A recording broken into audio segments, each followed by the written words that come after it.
Let me take you on a journey through an English retelling of several supernatural tales said to have occurred within different branches of the Chinese military. These stories, passed down through veterans or discovered by chance, may blur the line between rumor and reality. Nonetheless, they offer a glimpse into the eerie experiences that haunt soldiers long after they return to civilian life. While details vary and names have sometimes been altered or forgotten, the distinct flavor of these stories reflects the history, landscapes, and cultural backdrop of China. Story 1. A mountain patrol sees ghost soldiers. In the 1960s, an older veteran, fondly called Grandpa by those who heard his stories, served as a regular infantryman stationed deep in the mountains of Zhejiang province. One night, he and a comrade were on sentry duty, walking up a dimly lit mountain path, when they spotted a line of lights in the distance, like a column of marching troops. They were puzzled. Why would another unit be conducting maneuvers so late at night, in such a remote area, without prior notification? Eager to investigate, they took a shortcut and caught up to the figures. To their shock, these weren't fellow soldiers of the People's Liberation Army. They were uniformed nationalist troops, the Kuomintang forces, who governed mainland China before 1949, complete with distinct emblems and even flashlights in hand. No one spoke a word. The row of nationalist troops simply walked past in silence. The veteran and his friend, terrified, fled back to base and reported what they had seen. The platoon leader scolded them for spreading superstition, insisting they must have been mistaken. But the next night, the platoon leader accompanied them on the same route and came back just as frightened. A larger search was organized, led by the battalion commander who had even fought in the Korean War. They combed the area for nearly a month, yet found no sign of any organized group of soldiers. Still, sightings of this phantom Kuomintang unit continued sporadically, never daily, but for stretches of 3 or 4 nights at a time. As for Grandpa, he eventually retired as an ordinary old man with no particular penchant for tall tales. He insisted these events really happened, and whether true or not, it remains an eerie mystery from those mountainous woods. Story 2. Red Rice. This tale comes from an elderly Japanese veteran named Genpo, who fought in the Philippines during World War II, attaining the rank of Dai, captain, before Japan's defeat in 1945. His account offers a haunting glimpse into the harrowing experiences of Japanese soldiers during the final stages of the war, a time when the Imperial Japanese Army was crumbling under the weight of relentless Allied advances. In the early 1940s, Japan had surged across the Pacific, capturing the Philippines, Malaysia, and parts of Southeast Asia in a bold campaign to establish dominance. By 1944, however, the tide had turned. The U.S. and Allied forces, bolstered by superior logistics and industrial capacity, began a series of offensives that reversed Japan's conquests. The Philippines campaign, led by General Douglas MacArthur, aimed to retake the archipelago and sever Japan's supply lines to its southern conquests. The Battle of Leyte Gulf in October 1944 was one of the largest naval battles in history, marking the beginning of Japan's catastrophic losses in the region. By early 1945, the once dominant Japanese forces in the Philippines were fragmented, undersupplied, and in retreat. Isolated units were left to fend for themselves in the dense jungles and rugged mountains of Luzon, the largest island. Genpo was among these remnants, a ragged group of surviving Japanese soldiers wandering the northern reaches of Luzon, exhausted, starving, and desperate. Their ammunition was nearly useless, their rifles more burden than protection, and all they could carry was a single mess tin and perhaps one last grenade. One day, while scavenging for food, they stumbled upon a grim scene: the decomposed bodies of fellow Japanese troops, some officers, some enlisted men, who had been dead for about a week. The corpses bore evidence of the hardships these soldiers had endured, with torn uniforms, emaciated frames, and hastily discarded supplies. One body, a private first class, lay with his backpack still slung at his right side, using his military boots as a makeshift pillow. Inside one boot, they found a few grains of rice, soaked brownish red from standing water and fluids seeping from the decaying body. Despite the horror, maggots crawling from the man's nose and mouth, Genpo clasped his hands in prayer for the fallen soldier. In Japanese culture, reverence for the dead is deeply ingrained, with rituals and prayers meant to guide spirits to peace. But in the dire circumstances of war, survival took precedence. Genpo hastily took the rice, grimly aware that it might be their only chance to stave off starvation. Using bits of rubber from old shoes as makeshift fuel, the soldiers cooked the rice. The heat transformed the gruesome reddish tint into something that resembled food, though its origin was impossible to forget. Starving as he was, Genpo ate it, tears streaming down his face. Sustained by that meal, he managed to make it to the coast, where he was eventually captured by local Filipinos and handed over to the Americans. For Genpo, the memory of that red rice haunted him forever, a stark reminder of the desperation and inhumanity that war could force upon even the most disciplined soldiers. He later recalled passing countless starving Japanese soldiers along the roadsides of Luzon. Their hands pressed together in a begging gesture, they were shadows of their former selves, dying of hunger and disease. These scenes, etched into his mind, were a testament to the total defeat of Japan's military ambitions in the Pacific. If you enjoyed this video, consider subscribing to my channel, Spaz Backwood, and join the adventure. Story 3. A mysterious cement bunker in the deep mountains. This story comes from an older gentleman nicknamed Old Fang, who once served as a company commander in the engineering corps during a period when China's relationship with the Soviet Union was tense, often referred to as the Sino-Soviet split, occurring in the 1960s and 1970s. Many Chinese engineering units were sent to remote regions to survey and construct defensive installations, partly out of fear that conflict could break out along the northern or western borders. Guizhou Province, located in southwestern China, is known for its rugged, mountainous landscape and heavy rainfall. Even today, cities like Liupanshui in western Guizhou and Panjihua in southwestern Sichuan Province trace their origins to large-scale development projects launched for strategic or industrial purposes during that era. Old Fang's unit ventured into the Wumeng Mountains, a high-elevation region crossing parts of Guizhou and nearby provinces. After more than 10 days of difficult hiking, they stumbled upon a deserted cement bunker, apparently constructed decades earlier by nationalist forces, the Kuomintang, who controlled much of mainland China before 1949. Discovering such a solidly built structure in an area so remote was surprising. Most local buildings were simple wood or stone, given the challenging environment. Inside, they encountered a disturbing scene. The walls were scorched black, and 7 or 8 distorted human-like silhouettes, resembling shadows burned into the concrete, suggested that people had been nailed to the walls and set ablaze. Some new recruits were so unnerved by these charred outlines that they started crying on the spot. Even more unsettling was a sealed underground room with a one-way door that more than 20 strong soldiers couldn't pry open. Reinforcements arrived with machinery, intending to dig around the chamber, but they hit a powerful electrical current. The jolt was so intense that it penetrated even the workers' protective gear, forcing them to abandon the attempt. In a grim test, they lowered a live rooster through a vent, only to pull it out moments later, scorched black. Soon after, a different unit took over the site, and Old Fang's company withdrew without uncovering whatever secrets lay behind that door. To this day, he vividly recalls the burned human silhouettes and the unexplained source of electricity. Even if a hidden generator existed, it could hardly have operated continuously for decades. Why was such a formidable fortress built in an inaccessible area with no obvious strategic value? No one ever offered Old Fang any answers. Story 4. The Prisoner Who Almost Jumped. This story is told by a current armed police officer named Li. The Chinese Armed Police is a paramilitary force responsible for internal security, border defense, and various law enforcement tasks.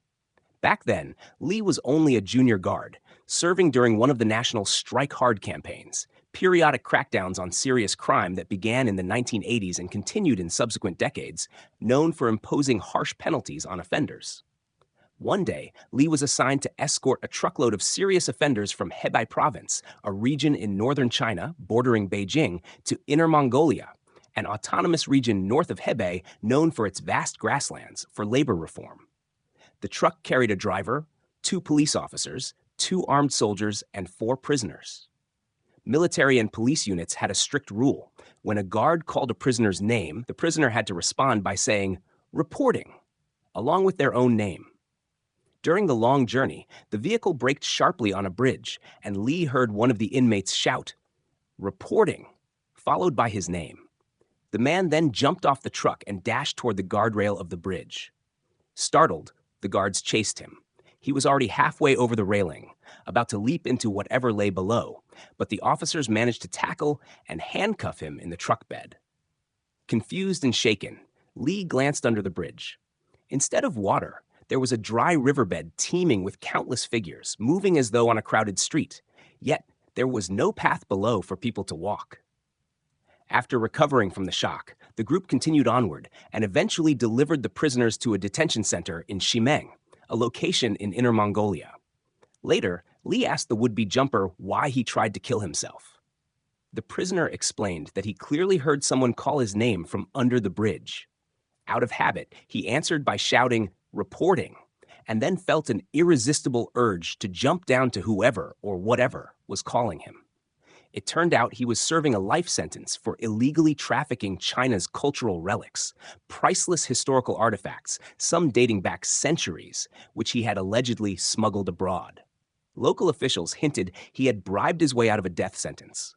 Li privately believed that tampering with ancestral treasures could invite a curse, and that heaven wanted him punished. On another occasion, Li traveled to Xinjiang in Henan province, a central region of China with a rich historical legacy. After he returned, a friend of his, said to have psychic or spiritual gifts, told him he'd brought back a child spirit from Xinjiang. The friend warned Li to act conscientiously for a few days, as this spirit could both protect him and punish him if he did anything wrong. Not long afterward, Li was driving alone on a remote mountain road in Shaanxi province, another region of northern China known for its rugged terrain. In the gusting darkness, he saw 3 towering figures in white robes, leaning at an unnatural 45-degree angle, as though defying normal balance. They swayed ominously in the wind. Li silently prayed, forced himself to keep going, and eventually arrived safely. Upon telling his spiritually attuned friend about this, the friend turned pale and said those 3 figures must have been malevolent spirits close to becoming demonic, likely waiting by the roadside to harm travelers. According to the friend, they backed off because they feared the childlike entity guarding Li. Story 5. The Ghost Artillery. During the early days of the Second Sino-Japanese War, 1937 to 1945, a major conflict between China and Japan that merged into the broader World War II, the Chinese Navy was critically weak compared to the Japanese Imperial Navy. Most of China's major warships were lost in the initial fighting. In a desperate final effort, the remaining vessels were deliberately sunk, scuttled in the Yangtze River. The Yangtze is China's longest river, flowing eastward through the country's heartland. By scuttling ships, the Chinese hoped to block large Japanese warships from sailing upriver and threatening key cities deeper inland. A naval officer named Sun, then serving at the rank of lieutenant, was among the crews forced to abandon their sinking ship. He joined ground forces defending the Jiangyin region, near the lower Yangtze in eastern China's Jiangsu province. This engagement, known as the Battle of Jiangyin, aimed to prevent Japanese naval advances along the river. Before scuttling the ship, Sun and his comrades stripped the vessel of its naval guns and transferred them to the defending land forces. Sun and a skilled gunner named Zhang led a detachment of sailors who were effectively reclassified as infantry. In a fierce exchange of gunfire, Zhang and several others fell to Japanese bullets, leaving Sun and a handful of survivors trapped on a flooded riverbank. With Japanese troops closing in, they felt certain their time was up. Suddenly, they heard artillery thunder from the Jiangyin fortress, a strategic stronghold along the Yangtze. Shell after shell rained down precisely on the positions surrounding Sun.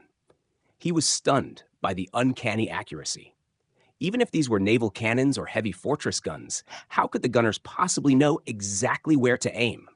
After Sun and his men managed to break through the encirclement and reach safety, they rushed to thank the fortress artillery crew. But the artillery soldiers told them that Lieutenant Zhang had arrived earlier that same day, urgently requesting fire support and personally directing the gunners. Based on Zhang's instructions, a large amount of ammunition was used to bombard the enemy lines. Sun was speechless. His friend Zhang had been killed hours before that barrage. Nevertheless, he had seemingly returned to guide the artillery and save his comrades from certain death. Decades later, an elderly son still visited Zhang Yin each year to honor Zhang's memory. Tears welled in his eyes whenever he spoke of how his fallen comrade appeared for one final act of heroism. Story 6. The Vanishing Driver. An elderly man named Gao once served in the Nationalist Army, also known as the Kuomintang, or KMT, which governed much of China before 1949. He graduated from a military academy around 1945, near the end of the Second Sino-Japanese War, 1937 to 1945. At that time, it was not uncommon for newly commissioned officers to spend a brief stint as regular soldiers in frontline units, gaining hands-on experience before assuming formal leadership roles. This practice aimed to season new graduates through direct exposure to battlefield conditions. During a chaotic retreat against Japanese forces, Gao's regiment got scattered, but eventually regrouped in a war-torn town. One day, a military physician ordered Gao to fetch water, yet Gao, unfamiliar with the area, had no idea where to go. Suddenly, a truck approached, driven by a friendly officer surnamed Liu. Eager for help, Gao hopped aboard, and the two set off.